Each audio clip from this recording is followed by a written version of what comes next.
নিষিদ্ধ ঘোষিত সংগঠন ছাত্রলীগ রাজধানীর ধানমন্ডিতে বিক্ষোভ মিছিল করেছে। আজ সোমবার তারা রেলপথ ও মহাসড়কের সর্বাত্মক অবরোধ এবং কমপ্লিট শাটডাউন কর্মসূচি ঘোষণা করেছেন। আওয়ামী লীগ সভাপতিকে পুলিশের হাত থেকে ছাড়িয়ে নিলেন সাধারণ মানুষ। সুজানগর উপজেলা আওয়ামী লীগের সভাপতি, তাকে পুলিশ গ্রেপ্তার করে নিয়ে যাচ্ছিল।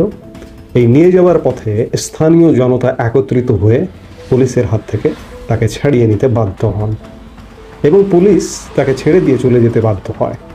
নৌকার পালে লেগেছে জোর হাওয়া।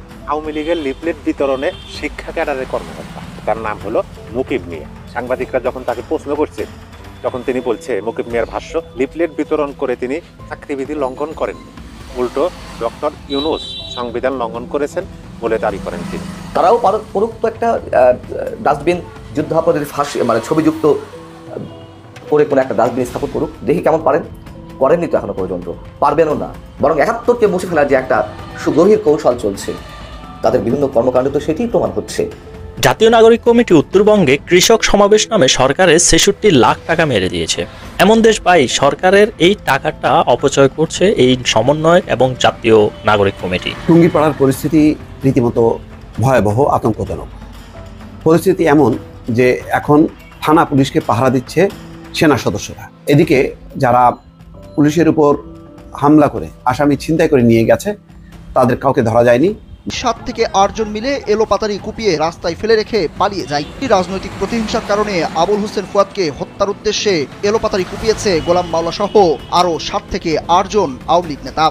আসসালামু আলাইকুম দর্শক, নতুন একটা সংবাদে আপনাকে স্বাগতম।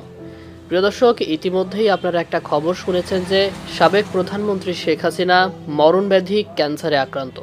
তো দর্শক, এই ঘটনা কি আদৌ সত্য নাকি সত্যিই এই ঘটনা ঘটেছে? তো দর্শক, আপনার কি মনে হয়, সাবেক প্রধানমন্ত্রী এই মরণব্যাধি ক্যান্সারে আক্রান্ত নাকি পুরো সংবাদটি গুজব? এর উত্তরটি কমেন্ট করে ফেলুন। দর্শক, এর সাথে সাথে বেশ কয়েকটা গুরুত্বপূর্ণ ভিডিও নিয়ে হাজির হয়েছি, যার কিছুটা অংশ বিশেষ ইতিমধ্যেই ভিডিওর শুরুতেই দেখেছেন। তো দর্শক, ভিডিওর শুরুটা দেখেই কিন্তু বুঝতে পেরেছেন যে আজকের নিউজটা ঠিক কতটা গুরুত্বপূর্ণ এবং ঠিক কোন বিষয়টাকে ইঙ্গিত করছে। তাই বলবো, যারা ভিডিওটি অন করেছেন না টেনে সম্পূর্ণ ভিডিওটি মনোযোগ সহকারে দেখতে থাকুন, তাহলেই আজকের বিষয়টা বুঝতে পারবেন। দর্শক, এই বিষয় নিয়ে আমি আর বেশি কথা বলবো না, চলুন দেখে আসবো আজকের সেই কাঙ্ক্ষিত ভিডিওগুলো। তবে তার আগে বলবো, যারা এখনও চ্যানেলটি সাবস্ক্রাইব করেনি অবশ্যই চ্যানেলটি সাবস্ক্রাইব করে পাশে থাকা বেল আইকনটি ক্লিক করে দিন। আর যারা ইতিমধ্যেই চ্যানেলটি সাবস্ক্রাইব করে রেখেছেন তাদেরকে অসংখ্য ধন্যবাদ। তো চলুন দর্শক, ভিডিওটিতে একটি লাইক দিয়ে আমরা ধারাবাহিকভাবে সবগুলো ভিডিওর আলোচনা দেখে আসি। নিষিদ্ধ ঘোষিত সংগঠন ছাত্রলীগ রাজধানীর ধানমন্ডিতে বিক্ষোভ মিছিল করেছে।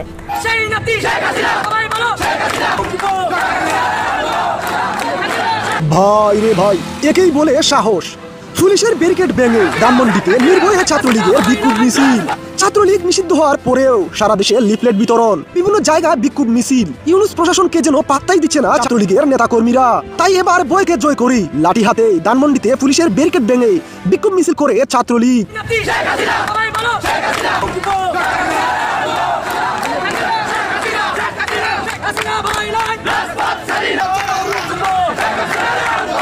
কে বলে রে মুজিব নাই, মুজিব সারা বাংলায়, শেখ হাসিনা আসবে, বাংলাদেশ আসবে স্লোগানে কাঁপলো ধানমন্ডির রাজপথ। ছাত্রলীগের হাতে লাঠি সুটা দেখে বয়ে পিছু হতে বাধ্য হয় প্রশাসন। এবার হয় এসপার নয় ওসপার।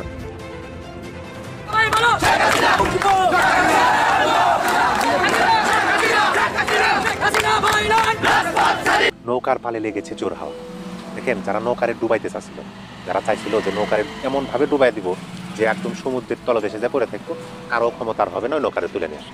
কিন্তু ডুবন্ত নৌকা যখন আবার ভাসমান হলো, হওয়ার পরে দ্রুত গতিতে স্রোতের প্রতিকূল নয়, স্রোতের অনুকূলে চলা শুরু করলো, তো আবার দ্রুত গতিতে, তখন তো তাদের ধৈর্য মানতেছে না, তাদের তো হাহাকার শুরু হয়ে গেছে। এই যে ৫ তারিখের আগে যখন নৌকা যখন সরকারে ছিল, তখন কিন্তু আমরা বিভিন্ন ধরনের মিথ্যাচার প্রপাগান্ডা শুনছি। বর্তমানে সরকারের একজন উপদেষ্টা, তিনি কিন্তু বলছিল যে ২৬ লক্ষ ভারতীয় বাংলাদেশে চাকরি করে। দেশের মানুষ চাকরি পায় না, ২৬ লক্ষ ভারতীয় বাংলাদেশে চাকরি করে, এরকম লেকচার কিন্তু দিছিল। তারপরে যখন সাংবাদিক খালেদ মহিউদ্দিন সাহেব জিগাইল যে ২৬ লক্ষ ভারতের কথা আপনি বলছিলেন, তখন বলল যে আমি তো উপদেষ্টা হওয়ার আগে বলছিলাম। মানে উপদেষ্টা হওয়ার আগে বলছিল, আর এখন উপদেষ্টা, এখন তো আর বলে নাই। মিথ্যাবাদী, এখনো মিথ্যাচার ছড়াইতেছে। একটা ভুয়া বিবৃতি সামাজিক যোগাযোগ মাধ্যমে তারা ভাইরাল করার চেষ্টা করতেছে যে আওয়ামী লীগের সভানেত্রী তিনি নাকি ক্যান্সারে আক্রান্ত, তিনি আর রাজনীতিতে ফিরবেন না, তিনি আর দেশে ফিরবেন না, তার আর রাজনীতি করার কোনো ইচ্ছা নাই, তিনি কোনো প্রোগ্রাম দেয় নাই, এই ধরনের মিথ্যা। অথচ ফ্যাক্ট চেকিং প্রতিষ্ঠান রিমার্স স্ক্যানার বলতেছে এই সংবাদটি, এই বিবৃতিটি সম্পূর্ণ ভিত্তিহীন মিথ্যা প্রোপাগান্ডা। এরকম প্রোপাগান্ডা মিথ্যা প্রচার চলবই, কিন্তু দেখেন মিথ্যাচার কখন, যখন একজন লোক একটা গোষ্ঠী আর একটা গোষ্ঠীর সাথে পার পেতেছে না, কোনোভাবেই পেতেছে না। দেখেন তাদেরকে এমনভাবে উচ্ছেদের চেষ্টা করছে যে বাংলাদেশ নাই, জাস্ট ফেসবুকে মানে তাদের ভেরিফাইড ফেসবুকের মাধ্যমে এমনি একটা লেখা দিল কর্মসূচি, সেই কর্মসূচি পালন হইতেছে, এদের হাঁটু কাঁপানি উঠতেছে, আর মিথ্যাচার নেবে। মিথ্যাচার দেখে ঢাকা যায় না। আমি কথা বলবো, দেখেন আওয়ামী লীগের লিফলেট বিতরণে শিক্ষা ক্যাডারের কর্মকর্তা তিনি এখন সরকারি চাকরিজীবী, সরকারি চাকরির বিধি অনুযায়ী, আচরণ বিধি অনুযায়ী কিন্তু কোনো সরকারি কর্মকর্তা বা কর্মচারী কোনো রাজনৈতিক কর্মকাণ্ডে অংশগ্রহণ করতে পারবে না। যদি করে তার কিন্তু চাকরির ক্ষেত্রে অসুবিধা হবে, কিন্তু সেই অসুবিধা সেই চাকরির কোনো তোয়াক্কা না করে তিনি কিন্তু আওয়ামী লীগের লিফলেট বিতরণ করতেছে। তার নাম হলো মুকিব মিয়া, তিনি শিক্ষা ক্যাডার। সাংবাদিকরা যখন তাকে প্রশ্ন করছে তখন তিনি বলছে, মুকিব মিয়ার ভাষ্য, লিফলেট বিতরণ করে তিনি চাকরিবিধি লঙ্ঘন করেন, উল্টো ডক্টর ইউনূস সংবিধান লঙ্ঘন করেছেন বলে দাবি করেন তিনি, যার কারণে তিনি প্রতিবাদ করছেন। তিনি বলেন আওয়ামী লীগও প্রতিবাদ করছে, তাই আওয়ামী লীগের লিফলেট আমার নেতৃত্বে বিতরণ করছে, এতে চাকরিবিধি লঙ্ঘন হয়নি, আওয়ামী লীগ স্বাধীনতার নেতৃত্ব দিয়েছে, এই দলের লিফলেট বিতরণ করা আমার অধিকার। একজন সরকারি কর্মকর্তা তিনি বলতেছেন যে আওয়ামী লীগের লিফলেট বিতরণ করা তার অধিকার। আমি দেখেন আপনি ফেসবুকে যান, ইউটিউবে যান, টিকটকে যান, সামাজিক যোগাযোগ মাধ্যম সকল জায়গায়, এবং হাটে ঘাটে মাঠে বাজারে, বাজার স্টেশন সব জায়গায় দেখবেন শুধু আওয়ামী লীগ আর আওয়ামী লীগ। এমনকি সরকারের যারা দায়িত্বরত আছেন এবং ছাত্র নেতা যারা আছেন, বিরোধী দলে যারা আছেন, তার বিরোধী দল নাই, আমাদের সবাই একই, রাজনৈতিক দল যারা আছেন সবাই কিন্তু সবার মনের মধ্যে শুধু একটাই আওয়ামী লীগ, নৌকা। খালি এই যে তারা সবাই মিলে নৌকারে দিল ডুবাইয়া, সেই নৌকা আবার 1 ফেব্রুয়ারি উঠলো ভাসাইয়া, উঠে আপনার লক্ষ লক্ষ কর্মী নৌকার মাঝে বসে শেখ হাসিনা। বুঝেন তাইলে নৌকার পালে হাওয়া লেগেছে কিনা? নৌকার পালে কিন্তু হাওয়া লাগছে, নৌকার পাল উঠানো, লক্ষ লক্ষ কর্মী কাজ করতেছে নৌকাকে গন্তব্যে পৌঁছানোর জন্য, আর নৌকার যে হাল, সেই হালটা ধরে আছে আওয়ামী লীগের সবাই নাকি, এবং নৌকার পালে লেগেছে জোর হাওয়া, নৌকা চলে যেতেছে। নৌকার যারা সমর্থক তাদের দোয়া ভালোবাসা হাওয়াটা আরও বেড়ে দিতেছে। এরকমই কিন্তু হইতেছে, সামনে দেখতে পারবেন যে এই যে নৌকার পালে জোর হাওয়া লেগেছে, আমি বললাম এরকমই হইতেছে। জাতীয় নাগরিক কমিটি উত্তরবঙ্গে কৃষক সমাবেশ নামে সরকারের 66 লাখ টাকা মেরে দিয়েছে। এমন দেশ পাই সরকারের এই টাকাটা অপচয় করছে এই সমন্বয়ক এবং জাতীয় নাগরিক কমিটি। আমরা ভালোভাবেই জানি কেন আসলে এই জাতীয় নাগরিক কমিটি এখন সরকারের টাকা ব্যবহার করে উত্তরবঙ্গে গিয়ে কৃষক সমাবেশ করছে। এটা যত না কৃষকের উপকারের জন্য, তার থেকে বড় বেশি হলো এদের রাজনৈতিক প্রচারণা। আর এটা বোঝার জন্য আমাদেরকে আসলে যে রকেট সায়েন্স বুঝতে হবে তা না। কৃষক সমাবেশের কথা বলে উত্তরবঙ্গ কৃষক বাস্তবায়ন কমিটির আহ্বায়ক যে নাহিদ ইসলাম নলেজ, সেই ত্রাণ ও দুর্যোগ মন্ত্রণালয় থেকে 66 লাখ টাকা নিয়েছে। মজার বিষয় হলো যে এই কৃষক সমাবেশে যাদেরকে অতিথি করা হয়েছে মেজরিটি হলো এই জাতীয় নাগরিক কমিটির সদস্য। আরো মজার বিষয় হলো এই যে 1 লাখ কৃষককে সমাবেশ করার কথা ছিল, এবং সেটা বলে ত্রাণ ও দুর্যোগ মন্ত্রণালয় থেকে 66 লাখ টাকা নিয়েছে। কতজন সেখানে উপস্থিত হয়েছে জানেন? 100 জনের বেশি হবে না, তাও সবাই কৃষক কিনা সেটা সন্দেহ রয়েছে। তার মানে হলো 1 লাখ কৃষকের জন্য যেই আপনার বাজেটটা নিয়েছে সরকার থেকে, ত্রাণ ও দুর্যোগ মন্ত্রণালয় থেকে, সেটা তারা পুরোটাই মেরে দিয়েছে, কারণ সেখানে 100 জন লোকও কিন্তু উপস্থিত হয়নি। এখন কথা হলো এই জাতীয় নাগরিক কমিটি সরকারের টাকায় এইভাবে কোনো সমাবেশ করতে পারে কিনা? এক কথা হলো না, কারণ এরা কোনো সরকারের কোনো সংগঠন না, বরং এরা একটা নতুন রাজনৈতিক দল গঠন করতে যাচ্ছে। কিন্তু যদি তারা সরকারের টাকা ব্যয় করে এরকম নতুন একটা রাজনৈতিক দলের পক্ষ থেকে কৃষক সমাবেশ করে, তার মানে হলো তারা তাদের রাজনৈতিক প্রচারণাটা চালাচ্ছে আমাদের সরকারি টাকা ব্যয় করে, আপনার আমার ট্যাক্সের টাকা দিয়ে। আর এইভাবে সরকারি টাকা তারা যখন তাদের রাজনৈতিক সমাবেশের জন্য ব্যয় করে, এটা কিন্তু একটা দুর্নীতির শামিল। আর তারাই নাকি বাংলাদেশকে দুর্নীতিমুক্ত একটা বাংলাদেশ হিসেবে গড়ে তুলবে। খুবই হাস্যকর বিষয়টা। দ্বিতীয় বিষয় হলো এই ধরনের কৃষক সমাবেশের জন্য ত্রাণ ও দুর্যোগ মন্ত্রণালয় কি বাজেট দিতে পারে কিনা? এটার উত্তর হলো না। ত্রাণ ও দুর্যোগ মন্ত্রণালয় বাজেট দিবে যে ধরেন যে ক্রাইসিস মোমেন্টে যে সকল ইভেন্ট হয়, যেমন ধরেন যে ফেনীতে যে ধরনের আপনার বন্যা হয়েছিল, এর পরবর্তী পুনর্বাসনের জন্য যদি সেখানে বসতবাড়ি নির্মাণ করতে হয়, অথবা সেইখানে যারা ক্ষতিগ্রস্ত হয়েছে তাদেরকে যে সহায়তা দিবে সেটা ত্রাণ ও দুর্যোগ মন্ত্রণালয় থেকে দিবে। এরকম কৃষক সমাবেশের জন্য ত্রাণ ও দুর্যোগ মন্ত্রণালয় থেকে কোনোভাবেই এভাবে আসলে সরকারি বাজেট দিতে পারে না। তার উপরে এটা একটা পলিটিক্যাল এজেন্ডার জন্য দিয়েছে, যেটা ওই উপদেষ্টা বা যারা এটার অনুমোদন দিয়েছে তারাও সমানভাবে অপরাধী। এখন কথা হলো তারা 1 লাখ লোকের কথা বলে যে টাকাটা নিয়েছে সেখানে 100 জন লোকও হয়নি, তার মানে বাকি টাকাটা তারা নিজেদের পকেটে ঢুকাইছে। এখনো রাজনৈতিক দল করার আগেই তারা এভাবে সরকারের ফান্ড নিয়ে লুটপাট শুরু করেছে। বুঝে নেবা তারা যদি সরকার গঠন করে তাহলে বাংলাদেশের অর্থনীতির কি অবস্থা তৈরি করবে।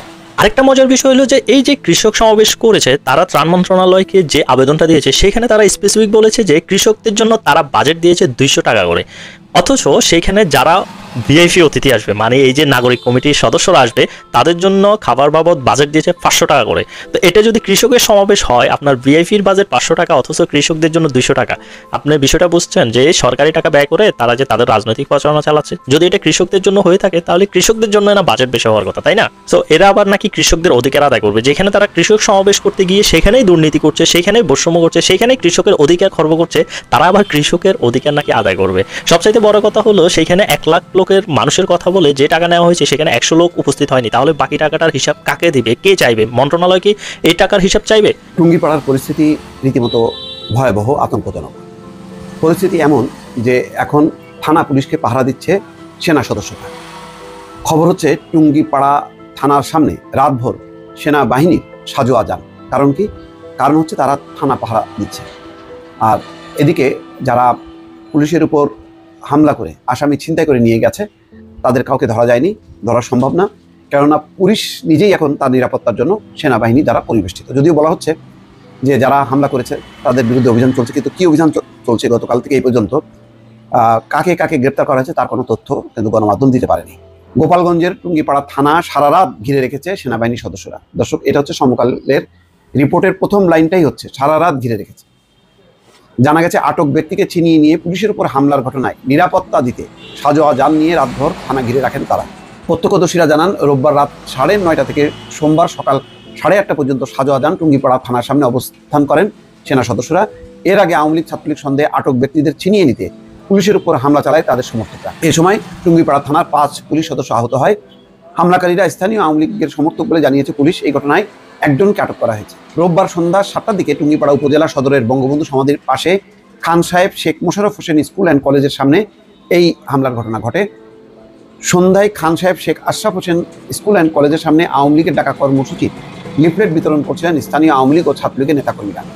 এই খবর পেয়ে পুলিশ ঘটনাস্থলে পৌঁছে লিফলেট বিতরণ বন্ধ করতে গেলে পুলিশের সঙ্গে বাকবিতণ্ডা হয়। পুলিশের কাজে বাধা দেওয়ার অভিযোগে ওই এলাকার মুদি দোকানদার সাফায়েত গাজীকে আটক করে নিয়ে যাচ্ছিল পুলিশ। এ সময় পুলিশের গাড়ি আটকে ভাঙচুর করে একজন পুলিশ সদস্যকে অবরুদ্ধ করে তার উপর হামলা চালায় স্থানীয়রা। মানে গাড়ি ভাঙচুর করে একজন পুলিশ সদস্যকে অবরুদ্ধ করে তার উপর হামলা চালায়। পরে থানার অন্য পুলিশ সদস্যরা ঘটনাস্থলে এলে তারাও তোপের মুখে পড়ে। পরে ঘটনাস্থলে উপজেলা নির্বাহী কর্মকর্তা পৌঁছে অবরুদ্ধ পুলিশ সদস্যকে ছাড়িয়ে নেন। বর্তমানে ওই এলাকায় থমথমে পরিস্থিতি বিরাজ করছে। ঘটনার পর থেকে নিরাপত্তা দিতে বেশ কয়েকটি সাজোয়া যান টুঙ্গিপাড়া থানার সামনে সারা রাত অবস্থান করেছে সেনাবাহিনী।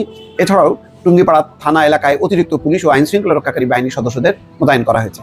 টুঙ্গিপাড়া থানার ভারপ্রাপ্ত কর্মকর্তা খোরশেদ আলম বলছেন, আমাদের থানাসহ সকল পুলিশ সদস্যদের নিরাপত্তাজনিত কারণে সাজোয়া যান নিয়ে সেনাবাহিনীর সদস্যরা থানার চারপাশে অবস্থান করছে।